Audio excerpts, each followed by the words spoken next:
Mark heart institute managing డైరెక్టర్ని. So ఇది Sainagar Anantapuram first క్లాస్లో ఉన్న గుండె హాస్పిటల్ అండి. ఇది కంప్లీట్గా చాలా అరుదైన కేసు ఒకటి ఈ హాస్పిటల్లో ఈ వారం చేయడం జరిగింది. ఇది అత్యంత అరుదైన కేసు కావడం వల్ల ఒకసారి ప్రజలందరికీ ఈ విషయం తెలియజేస్తే బాగుంటుందని ఈ మీడియా సమావేశం ఏర్పాటు చేయడం జరిగింది. సో పేషెంట్ 37 ఏళ్ల యువకుడు, దాదాపు 6 నెలల నుంచి 7 నెలల నుంచి ఛాతీలో నొప్పిగా ఉండడం, ఆయాసంగా ఉండడం, చెమటలు పట్టడం, రాత్రిపూట జ్వరాలు రావడం, ఈ లక్షణాలతో చాలా హాస్పిటల్స్ తిరిగాడు. సో చివరికి ఒక సిటీ స్కాన్లో ఒక గడ్డలాగా ఉంది గుండె దగ్గర అని చెప్పడంతో మన హాస్పిటల్ రావడం జరిగింది.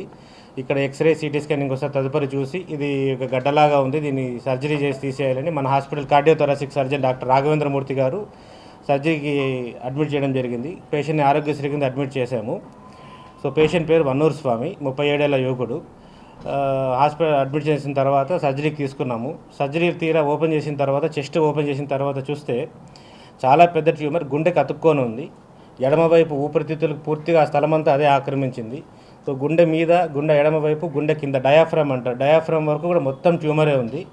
సో ఇది తీయడానికి చాలా సమయం పట్టింది. దాదాపు 3.5 గంటల నుంచి 4 గంటల సమయం పట్టింది ఆపరేషన్ ఇది. సో పేషెంట్ని చెస్ట్ ఓపెన్ చేసి బీటింగ్ హార్ట్ సర్జరీ, హార్ట్ కొట్టుకుంటూనే ఉంది. సో హార్ట్ మీద అతుక్కున్న ట్యూమర్ని పొరలుగా వేరు చేయాల్సి వచ్చింది. గుండె మీద ఉన్న పెరికార్డియం అంటారు, పెరికార్డియంకి చాలా గట్టిగా అతుక్కొని ఉండింది. ఫస్ట్ దాని నుంచి వేరు చేసాం మొదటి భాగం ట్యూమర్ని. సో మొదటి భాగం వేరు చేసిన తర్వాత ఎడమవైపు ఉన్న ఛాతీలో మీడియాస్టినం అంటారు అనమాట, ఊపిరితిత్తులు ఉండాల్సిన స్థానంలో మొత్తం ఈ గడ్డనే ఉందన్నమాట. సో ఈ గడ్డని ఊపిరితిత్తులకు ఉన్న పొరలు ప్లూరా అంటారు, ప్లూరాలు కూడా గట్టిగా అతక్కపోయింది. సో అక్కడ లేయర్ కూడా వేరు చేసుకుంటా తీయాల్సి వచ్చింది. తీరా చేసిన తర్వాత చూస్తే ఆయనకు పుట్టుక నుంచి ఉందన్నమాట. ఇది జర్మ్ సెల్ ట్యూమర్స్ అంటారు, ఇవి టెరటోమా అంటారు, ఇమ్మెచ్యూర్ టెరటోమా ఇది. సో చూస్తే మొత్తం ఎడమవైపు ఊపిరితిత్తుల్లో డెవలప్మెంటే లేదనమాట. సో ఓన్లీ అప్పర్ లోబ్ అంటారు, ఎడమవైపు ఊపిరితిత్తుల్లో పైన భాగం మటుకే ఉంది, మధ్య భాగం కింద భాగం లేదు. సీక్వెస్ట్రం అయిపోయి చిన్న బుడగల్లాగా ఎక్కడో వేరే చోట ఉన్నాయన్నమాట లంగ్స్ అంతే. సో కుడివైపు ఊపిరితిత్తు ఉంది కానీ ఎడమవైపు ఊపిరితిత్తు అసలు డెవలప్మెంట్ లేదు. సో అందువల్ల ఆయనకి రాను వయసు పెరిగే కొద్దీ ఆయాసం సిమ్టమ్స్ ఇవన్నీ రావడం జరిగింది. సో ఈ మొత్తం గడ్డని 4 భాగాలుగా మొత్తం అంతా వెతికి ఎక్కడెక్కడ ఉందో ట్యూమర్ అంతా మొత్తం తీయడం జరిగింది. తీసి ల్యాబ్కి పంపిస్తే పెథాలజీ ల్యాబ్లో దాన్ని ల్యాబ్ నిపుణులు విశ్లేషించి ఇది అత్యంత అరుదుగా ఆల్మోస్ట్ 0.04 per 1 lakh, అంటే సరాసరి 2 కోట్ల మందిలో ఒకరికి వచ్చే మీడియాస్టినల్ ఇమ్మెచ్యూర్ టెరటోమాగా నిర్ధారించడం జరిగింది. ఇది ఒక క్యాన్సర్, మాలిగ్నెంట్ ట్యూమర్, అంటే వేగంగా వ్యాప్తి చెందే ట్యూమర్ ఇది. సో ఇది కన్నా మనం నిర్లక్ష్యం చేసిన పేషెంట్ హాస్పిటల్ రాకపోయినా కొన్ని నెలల్లోనే పేషెంట్ మరణించే అవకాశం ఉండిండేది. సో పేషెంట్ రావడం వల్ల ప్లస్ ట్యూమర్ పూర్తిగా తీయడం వల్ల ఆయనకి మనం లైఫ్ సేవింగ్ సర్జరీ లాగా ఇది.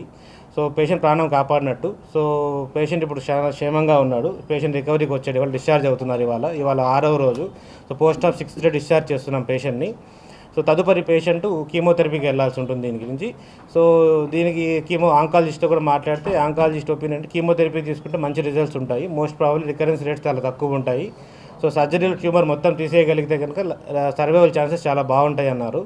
సో ఇది కేవలం అనంతపూర్ అనేది చిన్న ఊర్లో కంప్లీట్లీ ఆరోగ్యశ్రీలో ₹1 కూడా తీసుకోకుండా ఇంత పెద్ద సర్జరీ చేయగలగడం, చేసే అవకాశం కల్పించిన గవర్నమెంట్కి మా కృతజ్ఞతలు. ఆరోగ్యశ్రీ స్కీమ్ ద్వారా చాలా ఉచితంగా చేసాం, కంప్లీట్లీ ఫ్రీగా చేసాం ఇది. సో పేషెంట్ చాలా పూర్ బ్యాక్గ్రౌండ్, ఒక రైతు కుటుంబం నుంచి వచ్చిన వ్యక్తి, చిన్న పరీక్షలు కూడా డబ్బులు పెట్టుకోలేని పరిస్థితిలో ఉన్నారు. వాళ్ళు కంప్లీట్ ఆరోగ్యశ్రీలో చేశాము. సో ఇట్లాంటి సర్జరీలకి భవిష్యత్తులో ఏ ఒక్కరు కూడా అనంతపురం జిల్లా వాసులు ఎవరు హైదరాబాద్, బెంగళూరు నగరాలకు వెళ్ళాల్సిన పని లేదు. మన అనంతపురంలోనే ఒక నమ్మకమైన వైద్యం అందించే వైద్యశాల ఉంది, అది కూడా పూర్తిగా ఆరోగ్యశ్రీ లేదా ఈహెచ్ఎస్ గవర్నమెంట్ స్కీమ్స్ కింద వైద్యం అందిస్తున్నాము. ఈ మెయిన్ మీడియా మిత్రుల ద్వారా అనంతపురం జిల్లా మారుమూల ప్రజలకు కూడా ఈ విషయం చేరవేయాలనే ఉద్దేశంతోనే ఈ మీడియా సమావేశం నిర్వహిస్తున్నాం.